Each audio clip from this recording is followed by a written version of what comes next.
20 years ago, a young Edgar Wright and his pal Simon Pegg launched their famous Cornetto Trilogy with zombies, cricket bats, and dry British humor. I'm Leonard Maltin. Welcome to the Movie Guide, where today we're settling in for a pint at the Winchester with Shaun of the Dead.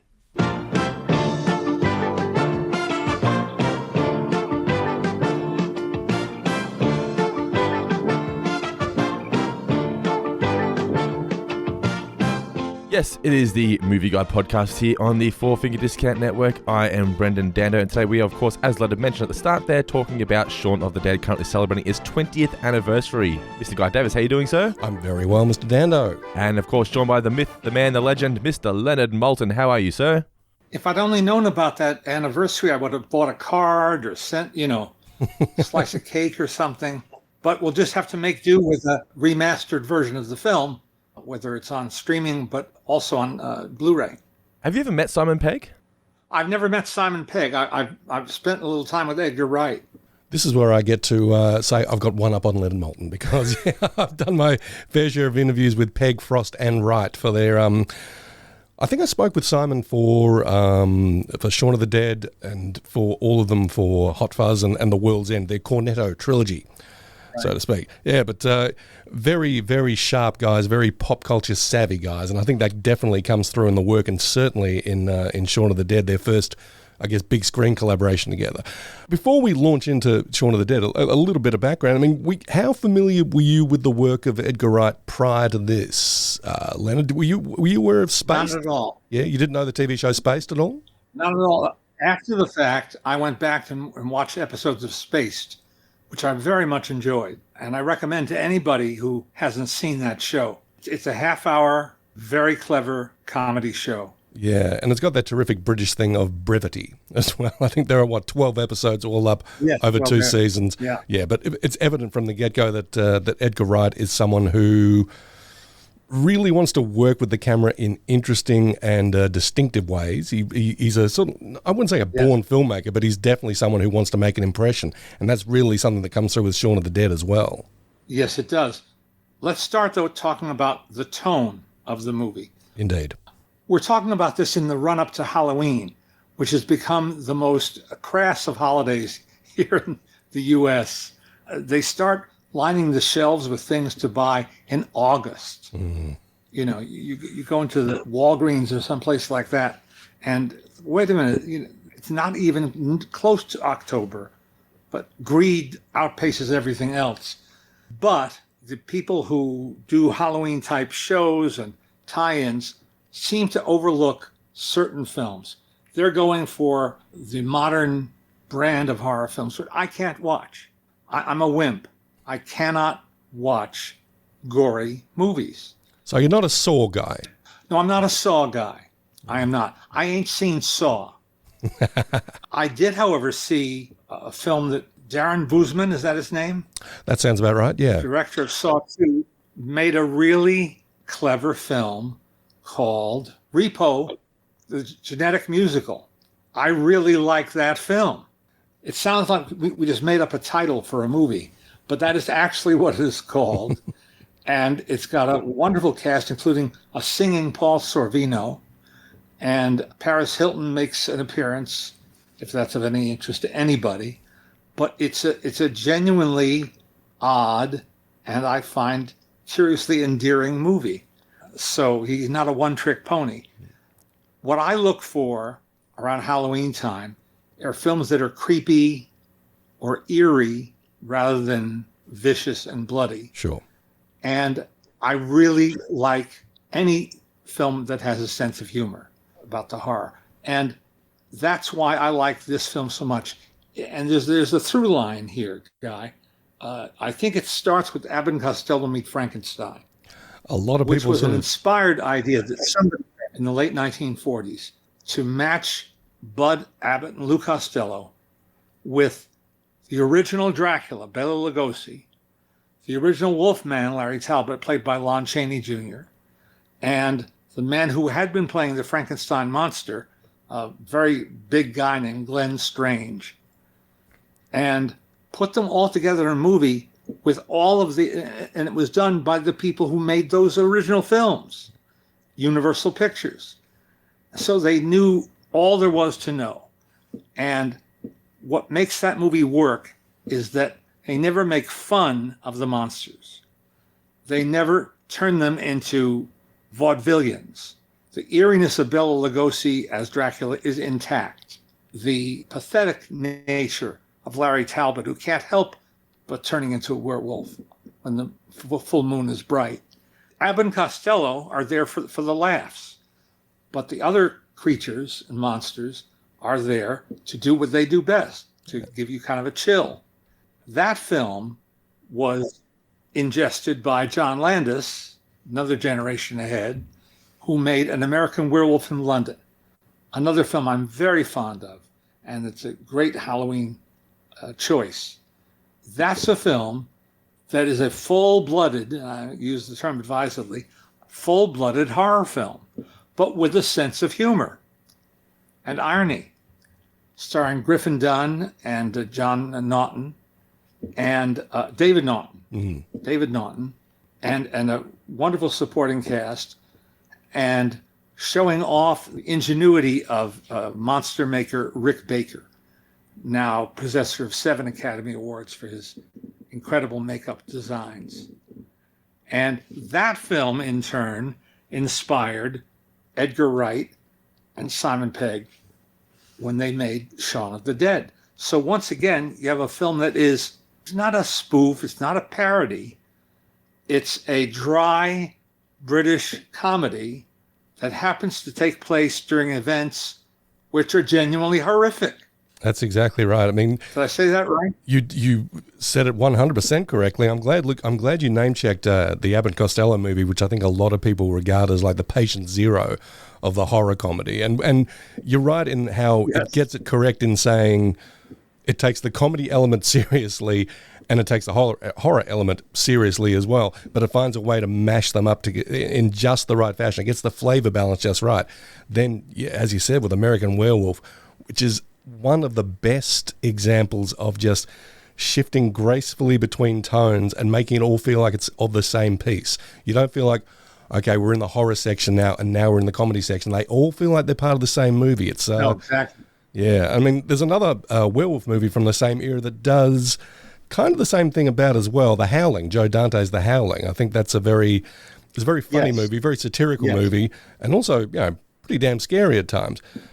We could talk about those movies all day long, but we are here to talk about Shaun of the Dead, which, again, is one that really gets that flavor balance right of, this is a horrible situation. These are these are terrible things that are happening to characters that we have come to empathize with, sympathize with, understand, even love in some ways. And like. Yeah, very much so. Yeah. Simon Pegg is, what would you call him, a layabout? A study in unfulfilled potential, you might say. Oh, that's well put. Oh, my goodness, well put. Oh, I think my parents probably said that about me more than once.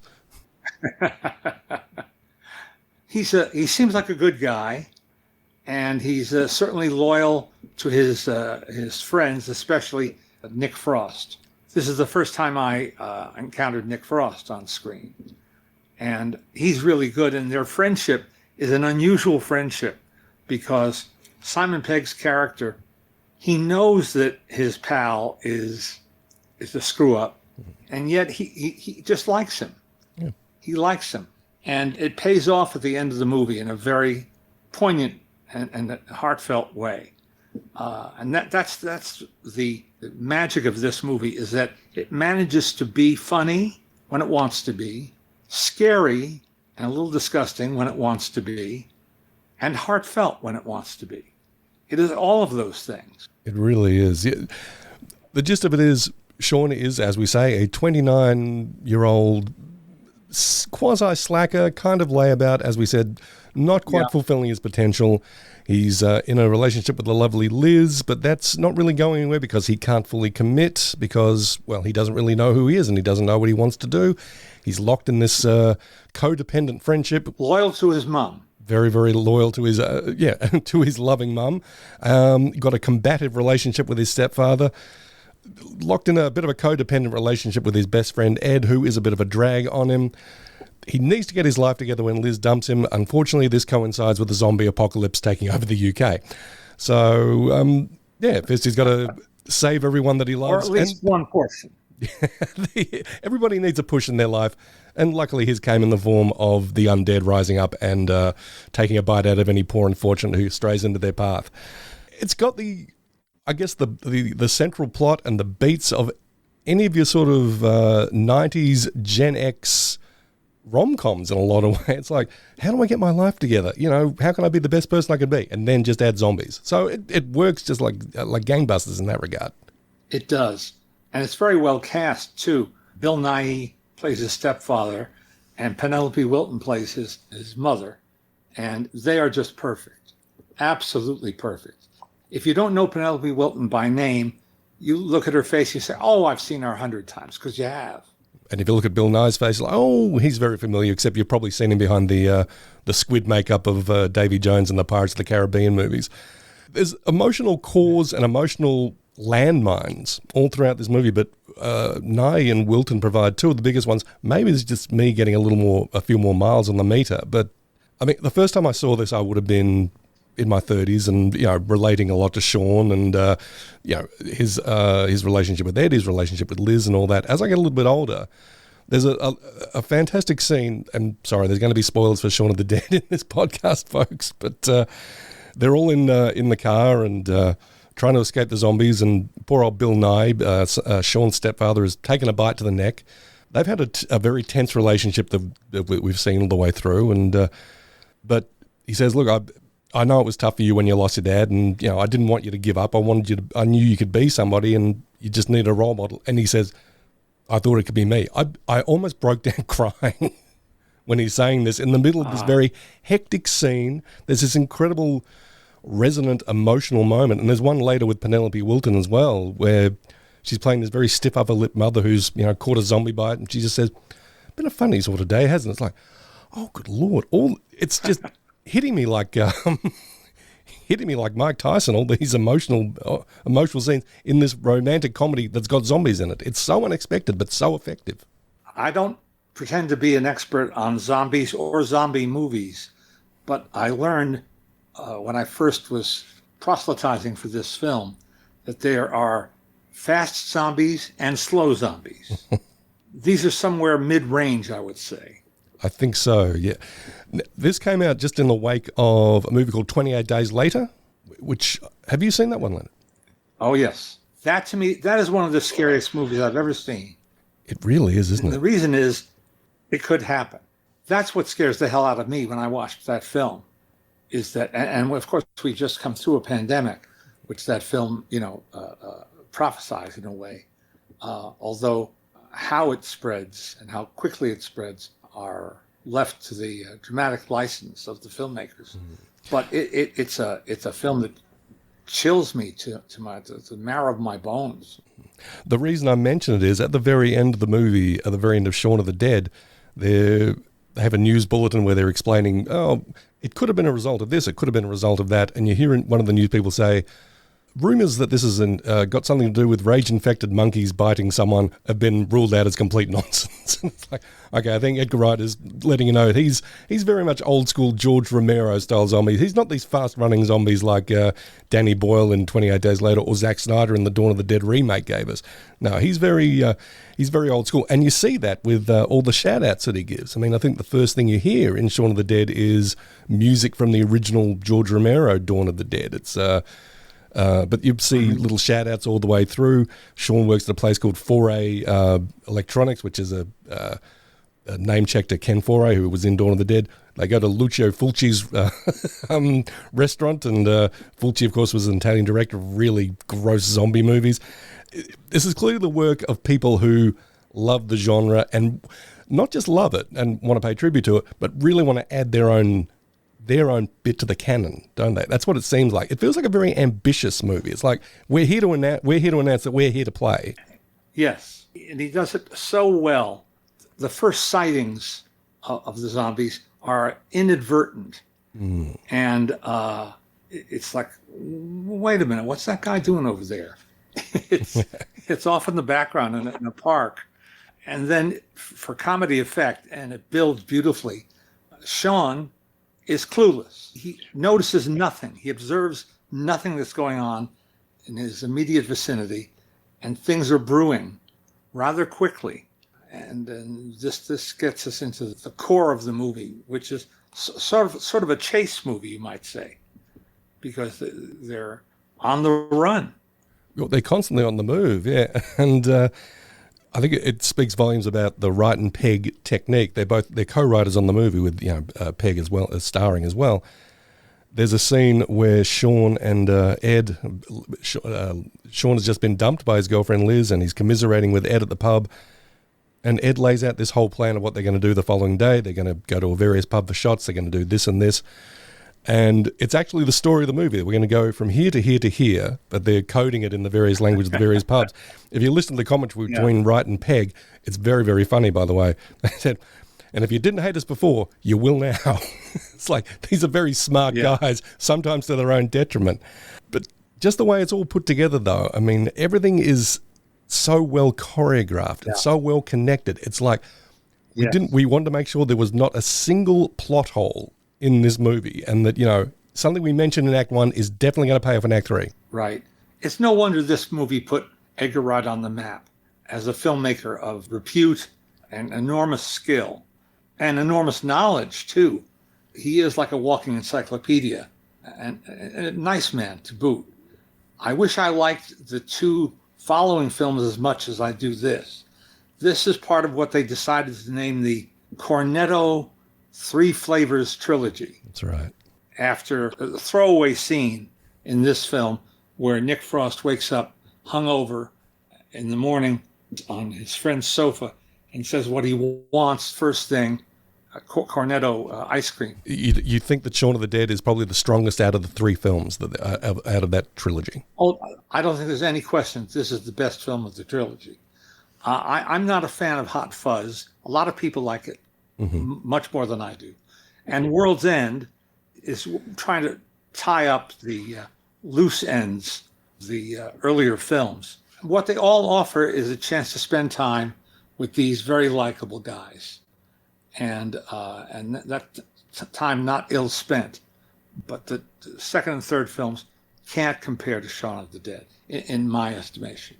I've always thought that I think Hot Fuzz is maybe the best made of the three films, and I think The World's End is maybe the most quote-unquote interesting in terms of what it's trying to say. It feels like they're trying to grow up, but Shaun is definitely the most enjoyable out of all three, and probably the one that I rewatch the most. You mentioned it's got a great combination of young up-and-coming actors in terms of like Pegg and Frost and Kate Ashfield, who plays Liz, surrounded by certainly bolstered by these two great character actors in Bill Nye and Penelope Wilton. But it's just a great cast across the board as well. I mean, a lot of faces that have become more well-known as well. Dylan Moran and I think Lucy Davis playing Liz's flatmates are just marvellous as well. Every character is really fleshed out. I mean, not necessarily in a huge way, but given just enough detail and just enough characteristic to make you feel like, oh, I know these people as well. Yeah, they're not just filling up space. Yeah, they really add something to the whole mosaic. I mean, which I think it's something that we've talked about in the movies that we've talked about on this show before. Just the importance of I don't know, a strong story and strong characters as well. Even if you're doing a genre piece, it really just adds substance and foundation to it. I mean, with Shaun, we want him to do better. We're invested in his relationships, and it gives all the humor and it gives all the horror a lot more sort of heft as well, I think. Yes, it does. It does, because it's built on a strong foundation. There's a lot more tragic parts in this film than I remembered as well, particularly with Ed at the end. When I first watched this, I did not expect Ed to meet his maker, so to speak. And I thought the way he went out, was that something that the character deserved, do you think? I think it was. Yeah, I think that... not that he's run his course, but I think for Shaun to move on with his life, which I think is the general message of the movie, it's like he has to grow up. He has to become a grown-up.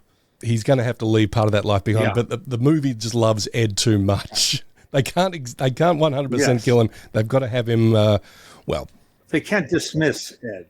No. You can't just write off Ed. He's got to stick around in one way or another. Absolutely. Yeah, I think it speaks volumes about the chemistry between Pegg and Frost as well. Yeah, that the makers of the movie just said, look, it hits a really good emotional beat and it hits a strong resonant emotional note if does die at the end. But no, we got to keep him around. We have to.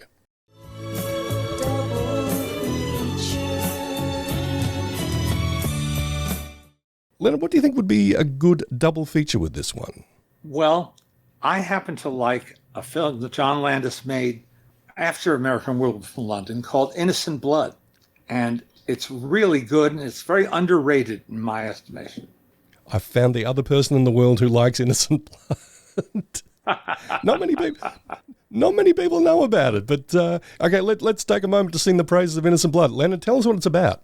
Well, it's about vampires and gangsters intermingling, sometimes willingly and sometimes not.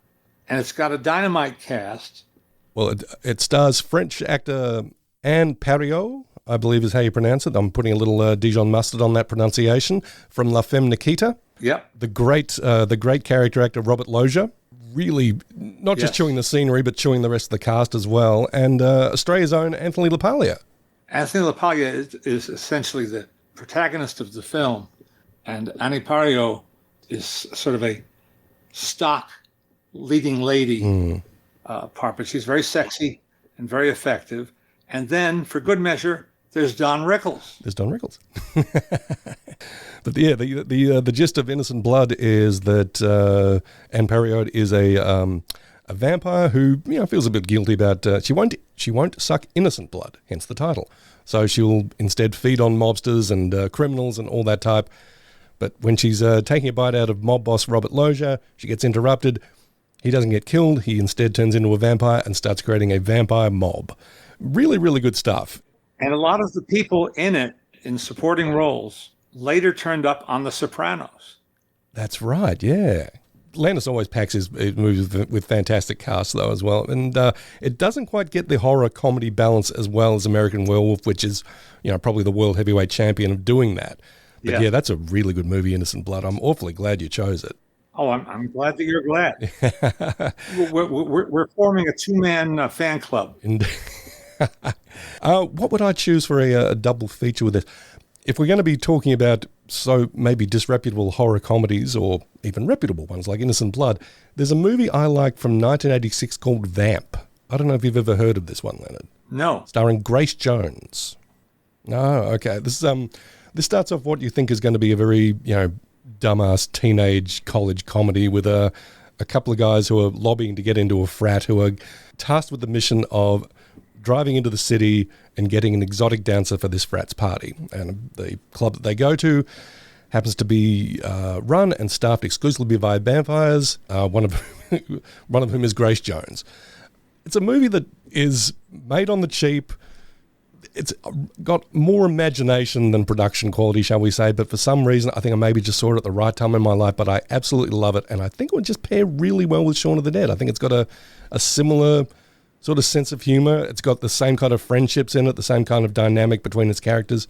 It's a movie that I enjoy very much, and it's one that I really should tell people how to track down, but do your own homework, people. Find Vamp, and also find Innocent Blood, both good movies. Now, as we always ask on the Movie Guide, Shaun of the Dead on its 20th anniversary, timely or timeless? Well, it hasn't aged a bit in these 20 years. There are no cell phones being used, but you don't miss them. At least I didn't. And I think it holds up 100%, so I'm saying timeless. I'm going to say timely, if only because Shaun is trying to sell some very big box TVs at that appliance store that he works at. Otherwise, no. Okay, granted. Otherwise, no. Plays as well today as it did back in 2004. Yeah, Shaun of the Dead. It's continuing to kick goals, bite necks, and win hearts everywhere it goes.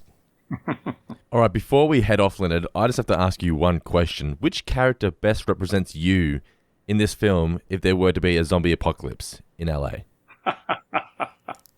Which character best represents me?